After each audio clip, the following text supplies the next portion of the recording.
ಸಿದ್ದರಾಮಯ್ಯ ಸರ್ಕಾರ ಕಾಂಗ್ರೆಸ್ ಸರ್ಕಾರ ನಿನ್ನೆ ದಿನ ಸದನದಲ್ಲಿ ಕದ್ದು ಮುಚ್ಚಿ ಮುಸಲ್ಮಾನರಿಗೆ ಕೊಟ್ಟಿರ್ತಕ್ಕಂಥ ಮೀಸಲಾತಿ ಬಿಲ್ಲನ್ನು ಮಂಡನೆ ಮಾಡಿದ್ದಾರೆ, ಕದ್ದು ಮುಚ್ಚಿ ಮಾಡಿದ್ದಾರೆ. ವಿರೋಧ ಪಕ್ಷದವರ ಕಣ್ಣು ತಪ್ಪಿಸಿ ಸದನದಲ್ಲಿ ಬಿಲ್ಲನ್ನು ತಂದಿದ್ದಾರೆ. ಭಾರತೀಯ ಜನತಾ ಪಾರ್ಟಿಯ ನಿಲುವು ಸ್ಪಷ್ಟವಾಗಿದೆ. ಭಾರತೀಯ ಜನತಾ ಪಾರ್ಟಿ ಸಿದ್ದರಾಮಯ್ಯ ನೇತೃತ್ವದ ಕಾಂಗ್ರೆಸ್ ಸರ್ಕಾರದ ತುಗ್ಲಕ್ ದರ್ಬಾರ್ ಏನೋ ಇದೆ, ಸಿದ್ದರಾಮಯ್ಯನವರ ತುಗ್ಲಕ್ ದರ್ಬಾರನ್ನು ನಾವು ಇದನ್ನು ಸ್ಪಷ್ಟವಾಗಿ ನಾವು ವಿರೋಧಿಸ್ತೇವೆ. ಸದನದ ಒಳಗಡೆನೂ ಕೂಡ ವಿರೋಧಿಸ್ತೇವೆ, ಸದನದ ಹೊರಗಡೆನೂ ಕೂಡ ವಿರೋಧಿಸ್ತೇವೆ. ಅಷ್ಟೇ ಅಲ್ಲ, ಈ ಸಿಚುವೇಶನ್ ಡಿಮಾಂಡ್ಸ್ ನಾವು ರಾಜ್ಯ ಉಚ್ಚ ನ್ಯಾಯಾಲಯದಲ್ಲೂ ಕೂಡ ಇದನ್ನು ಪ್ರಶ್ನೆ ಮಾಡೋರಿದ್ದೇವೆ.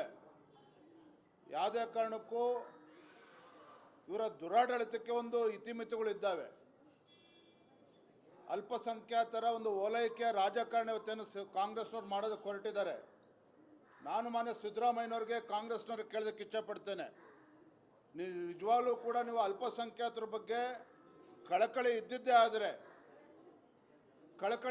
ಆಗಿದ್ರೆ ಸ್ವಾತಂತ್ರ್ಯ ಬಂದಾಗಿನಿಂದ ಸುಮಾರು 50-55 ವರ್ಷಗಳ ಕಾಲ ಸುದೀರ್ಘವಾಗಿ ಈ ದೇಶದಲ್ಲಿ ಮತ್ತು ರಾಜ್ಯದಲ್ಲಿ ಆಡಳಿತ ನಡೆಸಿದ್ದೀರಿ.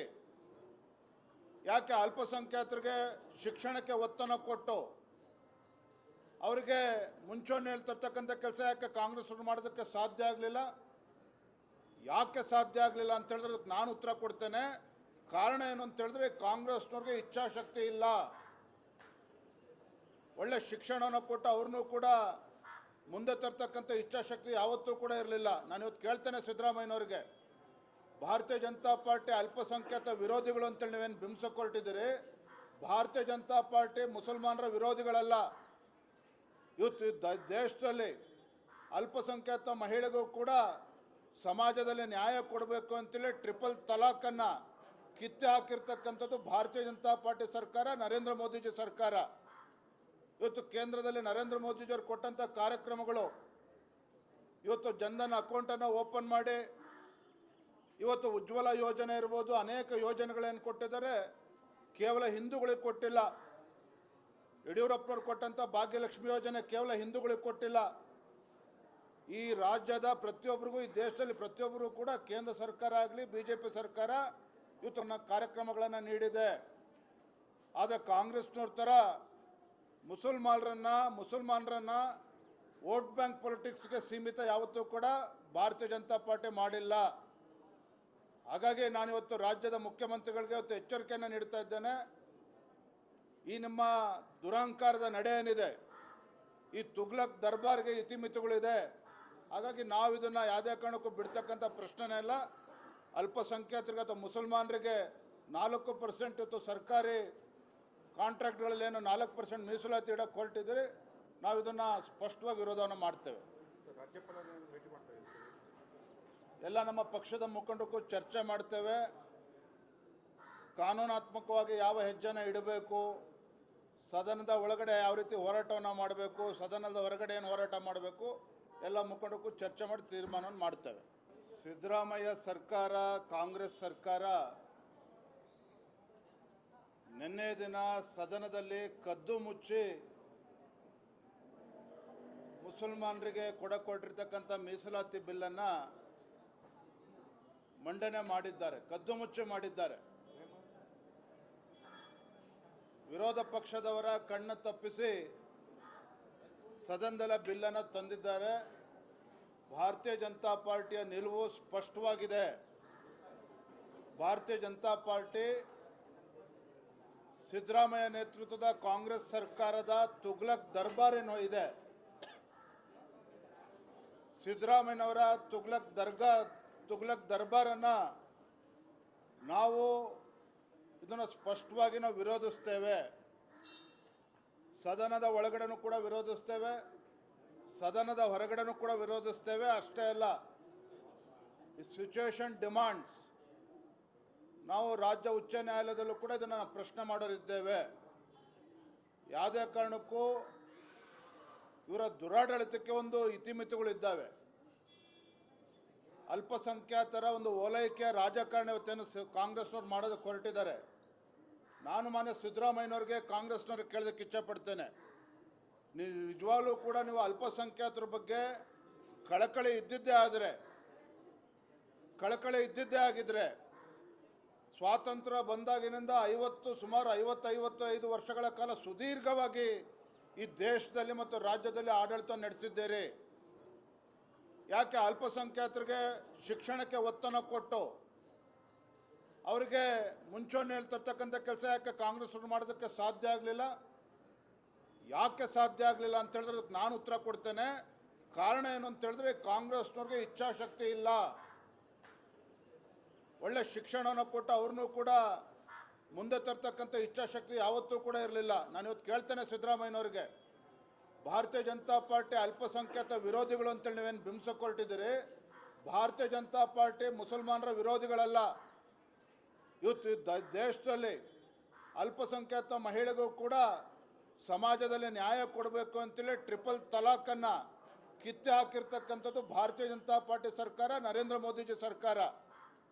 ಇವತ್ತು ಕೇಂದ್ರದಲ್ಲಿ ನರೇಂದ್ರ ಮೋದಿಜಿಯವರು ಕೊಟ್ಟಂಥ ಕಾರ್ಯಕ್ರಮಗಳು, ಇವತ್ತು ಜನ್ಧನ್ ಅಕೌಂಟನ್ನು ಓಪನ್ ಮಾಡಿ, ಇವತ್ತು ಉಜ್ವಲ ಯೋಜನೆ ಇರ್ಬೋದು, ಅನೇಕ ಯೋಜನೆಗಳೇನು ಕೊಟ್ಟಿದ್ದಾರೆ ಕೇವಲ ಹಿಂದೂಗಳಿಗೆ ಕೊಟ್ಟಿಲ್ಲ. ಯಡಿಯೂರಪ್ಪನವ್ರು ಕೊಟ್ಟಂಥ ಭಾಗ್ಯಲಕ್ಷ್ಮಿ ಯೋಜನೆ ಕೇವಲ ಹಿಂದೂಗಳಿಗೆ ಕೊಟ್ಟಿಲ್ಲ. ಈ ರಾಜ್ಯದ ಪ್ರತಿಯೊಬ್ಬರಿಗೂ, ಈ ದೇಶದಲ್ಲಿ ಪ್ರತಿಯೊಬ್ಬರಿಗೂ ಕೂಡ ಕೇಂದ್ರ ಸರ್ಕಾರ ಆಗಲಿ BJP ಸರ್ಕಾರ ಇವತ್ತು ಕಾರ್ಯಕ್ರಮಗಳನ್ನು ನೀಡಿದೆ. ಆದರೆ ಕಾಂಗ್ರೆಸ್ನವ್ರ ಥರ ಮುಸಲ್ಮಾನರನ್ನ ವೋಟ್ ಬ್ಯಾಂಕ್ ಪೊಲಿಟಿಕ್ಸ್ಗೆ ಸೀಮಿತ ಯಾವತ್ತೂ ಕೂಡ ಭಾರತೀಯ ಜನತಾ ಪಾರ್ಟಿ ಮಾಡಿಲ್ಲ. ಹಾಗಾಗಿ ನಾನಿವತ್ತು ರಾಜ್ಯದ ಮುಖ್ಯಮಂತ್ರಿಗಳಿಗೆ ಇವತ್ತು ಎಚ್ಚರಿಕೆಯನ್ನು ನೀಡ್ತಾ ಇದ್ದೇನೆ. ಈ ನಿಮ್ಮ ದುರಹಂಕಾರದ ನಡೆ ಏನಿದೆ, ಈ ತುಗ್ಲಕ್ ದರ್ಬಾರ್ಗೆ ಇತಿಮಿತಿಗಳಿದೆ. ಹಾಗಾಗಿ ನಾವು ಇದನ್ನು ಯಾವುದೇ ಕಾರಣಕ್ಕೂ ಬಿಡ್ತಕ್ಕಂಥ ಪ್ರಶ್ನೆನೇ ಇಲ್ಲ. ಅಲ್ಪಸಂಖ್ಯಾತರಿಗೆ ಅಥವಾ ಮುಸಲ್ಮಾನರಿಗೆ 4% ಇವತ್ತು ಸರ್ಕಾರಿ ಕಾಂಟ್ರಾಕ್ಟ್ಗಳಲ್ಲಿ ಏನು 4% ಮೀಸಲಾತಿ ಇಡಕ್ಕೆ ಹೊರಟಿದ್ದೀರಿ. ನಾವು ಇದನ್ನು ಸ್ಪಷ್ಟವಾಗಿ ವಿರೋಧವನ್ನು ಮಾಡ್ತೇವೆ. ಎಲ್ಲ ನಮ್ಮ ಪಕ್ಷದ ಮುಖಂಡಕ್ಕೂ ಚರ್ಚೆ ಮಾಡ್ತೇವೆ. ಕಾನೂನಾತ್ಮಕವಾಗಿ ಯಾವ ಹೆಜ್ಜೆನ ಇಡಬೇಕು, ಸದನದ ಒಳಗಡೆ ಯಾವ ರೀತಿ ಹೋರಾಟವನ್ನು ಮಾಡಬೇಕು, ಸದನದ ಹೊರಗಡೆ ಏನು ಹೋರಾಟ ಮಾಡಬೇಕು, ಎಲ್ಲ ಮುಖಂಡಕ್ಕೂ ಚರ್ಚೆ ಮಾಡಿ ತೀರ್ಮಾನವನ್ನು ಮಾಡ್ತೇವೆ. ಸಿದ್ದರಾಮಯ್ಯ ಸರ್ಕಾರ, ಕಾಂಗ್ರೆಸ್ ಸರ್ಕಾರ ನಿನ್ನೆ ದಿನ ಸದನದಲ್ಲಿ ಕದ್ದು ಮುಚ್ಚಿ ಮುಸಲ್ಮಾನರಿಗೆ ಕೊಟ್ಟಿರ್ತಕ್ಕಂಥ ಮೀಸಲಾತಿ ಬಿಲ್ಲನ್ನು ಮಂಡನೆ ಮಾಡಿದ್ದಾರೆ, ಕದ್ದು ಮುಚ್ಚಿ ಮಾಡಿದ್ದಾರೆ. ವಿರೋಧ ಪಕ್ಷದವರ ಕಣ್ಣು ತಪ್ಪಿಸಿ ಸದನದಲ್ಲಿ ಬಿಲ್ಲನ್ನು ತಂದಿದ್ದಾರೆ. ಭಾರತೀಯ ಜನತಾ ಪಾರ್ಟಿಯ ನಿಲುವು ಸ್ಪಷ್ಟವಾಗಿದೆ. ಭಾರತೀಯ ಜನತಾ ಪಾರ್ಟಿ ಸಿದ್ದರಾಮಯ್ಯ ನೇತೃತ್ವದ ಕಾಂಗ್ರೆಸ್ ಸರ್ಕಾರದ ತುಗ್ಲಕ್ ದರ್ಬಾರ್ ಏನೋ ಇದೆ, ಸಿದ್ದರಾಮಯ್ಯನವರ ತುಗ್ಲಕ್ ದರ್ಬಾರನ್ನು ನಾವು ಇದನ್ನು ಸ್ಪಷ್ಟವಾಗಿ ನಾವು ವಿರೋಧಿಸ್ತೇವೆ. ಸದನದ ಒಳಗಡೆನೂ ಕೂಡ ವಿರೋಧಿಸ್ತೇವೆ, ಸದನದ ಹೊರಗಡೆನೂ ಕೂಡ ವಿರೋಧಿಸ್ತೇವೆ. ಅಷ್ಟೇ ಅಲ್ಲ, ಈ ಸಿಚುವೇಶನ್ ಡಿಮಾಂಡ್ಸ್ ನಾವು ರಾಜ್ಯ ಉಚ್ಚ ನ್ಯಾಯಾಲಯದಲ್ಲೂ ಕೂಡ ಇದನ್ನು ಪ್ರಶ್ನೆ ಮಾಡೋರಿದ್ದೇವೆ. ಯಾವುದೇ ಕಾರಣಕ್ಕೂ ಇವರ ದುರಾಡಳಿತಕ್ಕೆ ಒಂದು ಇತಿಮಿತಿಗಳಿದ್ದಾವೆ. ಅಲ್ಪಸಂಖ್ಯಾತರ ಒಂದು ಓಲೈಕೆಯ ರಾಜಕಾರಣ ಇವತ್ತೇನು ಕಾಂಗ್ರೆಸ್ನವ್ರು ಮಾಡೋದಕ್ಕೆ ಹೊರಟಿದ್ದಾರೆ. ನಾನು ಮಾನ್ಯ ಸಿದ್ದರಾಮಯ್ಯನವ್ರಿಗೆ ಕಾಂಗ್ರೆಸ್ನವ್ರಿಗೆ ಕೇಳೋದಕ್ಕೆ ಇಚ್ಛಪಡ್ತೇನೆ, ನಿಜವಾಗ್ಲೂ ಕೂಡ ನೀವು ಅಲ್ಪಸಂಖ್ಯಾತರ ಬಗ್ಗೆ ಕಳಕಳಿ ಇದ್ದಿದ್ದೇ ಆಗಿದ್ರೆ ಸ್ವಾತಂತ್ರ್ಯ ಬಂದಾಗಿನಿಂದ ಸುಮಾರು 50-55 ವರ್ಷಗಳ ಕಾಲ ಸುದೀರ್ಘವಾಗಿ ಈ ದೇಶದಲ್ಲಿ ಮತ್ತು ರಾಜ್ಯದಲ್ಲಿ ಆಡಳಿತ ನಡೆಸಿದ್ದೀರಿ. ಯಾಕೆ ಅಲ್ಪಸಂಖ್ಯಾತರಿಗೆ ಶಿಕ್ಷಣಕ್ಕೆ ಒತ್ತನ್ನು ಕೊಟ್ಟು ಅವರಿಗೆ ಮುಂಚೂಣಿ ಹೇಳ್ತಿರ್ತಕ್ಕಂಥ ಕೆಲಸ ಯಾಕೆ ಕಾಂಗ್ರೆಸ್ ಮಾಡೋದಕ್ಕೆ ಸಾಧ್ಯ ಆಗಲಿಲ್ಲ? ಯಾಕೆ ಸಾಧ್ಯ ಆಗಲಿಲ್ಲ ಅಂತ ಹೇಳಿದ್ರೆ ಅದಕ್ಕೆ ನಾನು ಉತ್ತರ ಕೊಡ್ತೇನೆ. ಕಾರಣ ಏನು ಅಂತ ಹೇಳಿದ್ರೆ ಕಾಂಗ್ರೆಸ್ನವ್ರಿಗೆ ಇಚ್ಛಾಶಕ್ತಿ ಇಲ್ಲ. ಒಳ್ಳೆ ಶಿಕ್ಷಣವನ್ನು ಕೊಟ್ಟು ಅವ್ರನ್ನೂ ಕೂಡ ಮುಂದೆ ತರ್ತಕ್ಕಂಥ ಇಚ್ಛಾಶಕ್ತಿ ಯಾವತ್ತೂ ಕೂಡ ಇರಲಿಲ್ಲ. ನಾನು ಇವತ್ತು ಕೇಳ್ತೇನೆ ಸಿದ್ದರಾಮಯ್ಯನವ್ರಿಗೆ, ಭಾರತೀಯ ಜನತಾ ಪಾರ್ಟಿ ಅಲ್ಪಸಂಖ್ಯಾತ ವಿರೋಧಿಗಳು ಅಂತೇಳಿ ನೀವೇನು ಬಿಂಬಿಸಕ್ಕೆ ಹೊರಟಿದ್ದೀರಿ. ಭಾರತೀಯ ಜನತಾ ಪಾರ್ಟಿ ಮುಸಲ್ಮಾನರ ವಿರೋಧಿಗಳಲ್ಲ. ಇವತ್ತು ದೇಶದಲ್ಲಿ ಅಲ್ಪಸಂಖ್ಯಾತ ಮಹಿಳೆಗೂ ಕೂಡ ಸಮಾಜದಲ್ಲಿ ನ್ಯಾಯ ಕೊಡಬೇಕು ಅಂತೇಳಿ ಟ್ರಿಪಲ್ ತಲಾಖನ್ನು ಕಿತ್ತೆ ಹಾಕಿರ್ತಕ್ಕಂಥದ್ದು ಭಾರತೀಯ ಜನತಾ ಪಾರ್ಟಿ ಸರ್ಕಾರ, ನರೇಂದ್ರ ಮೋದಿಜಿ ಸರ್ಕಾರ. ಇವತ್ತು ಕೇಂದ್ರದಲ್ಲಿ ನರೇಂದ್ರ ಮೋದಿಜಿಯವರು ಕೊಟ್ಟಂಥ ಕಾರ್ಯಕ್ರಮಗಳು, ಇವತ್ತು ಜನ್ಧನ್ ಅಕೌಂಟನ್ನು ಓಪನ್ ಮಾಡಿ, ಇವತ್ತು ಉಜ್ವಲ ಯೋಜನೆ ಇರ್ಬೋದು, ಅನೇಕ ಯೋಜನೆಗಳೇನು ಕೊಟ್ಟಿದ್ದಾರೆ, ಕೇವಲ ಹಿಂದೂಗಳಿಗೆ ಕೊಟ್ಟಿಲ್ಲ. ಯಡಿಯೂರಪ್ಪನವ್ರು ಕೊಟ್ಟಂಥ ಭಾಗ್ಯಲಕ್ಷ್ಮಿ ಯೋಜನೆ ಕೇವಲ ಹಿಂದೂಗಳಿಗೆ ಕೊಟ್ಟಿಲ್ಲ. ಈ ರಾಜ್ಯದ ಪ್ರತಿಯೊಬ್ಬರಿಗೂ, ಈ ದೇಶದಲ್ಲಿ ಪ್ರತಿಯೊಬ್ಬರಿಗೂ ಕೂಡ ಕೇಂದ್ರ ಸರ್ಕಾರ ಆಗಲಿ ಬಿಜೆಪಿ ಸರ್ಕಾರ ಇವತ್ತು ಕಾರ್ಯಕ್ರಮಗಳನ್ನು ನೀಡಿದೆ. ಆದರೆ ಕಾಂಗ್ರೆಸ್ನವ್ರ ಥರ ಮುಸಲ್ಮಾನರನ್ನ ವೋಟ್ ಬ್ಯಾಂಕ್ ಪೊಲಿಟಿಕ್ಸ್ಗೆ ಸೀಮಿತ ಯಾವತ್ತೂ ಕೂಡ ಭಾರತೀಯ ಜನತಾ ಪಾರ್ಟಿ ಮಾಡಿಲ್ಲ. ಹಾಗಾಗಿ ನಾನಿವತ್ತು ರಾಜ್ಯದ ಮುಖ್ಯಮಂತ್ರಿಗಳಿಗೆ ಇವತ್ತು ಎಚ್ಚರಿಕೆಯನ್ನು ನೀಡ್ತಾ ಇದ್ದೇನೆ. ಈ ನಿಮ್ಮ ದುರಹಂಕಾರದ ನಡೆ ಏನಿದೆ, ಈ ತುಗ್ಲಕ್ ದರ್ಬಾರ್ಗೆ ಇತಿಮಿತಿಗಳಿದೆ.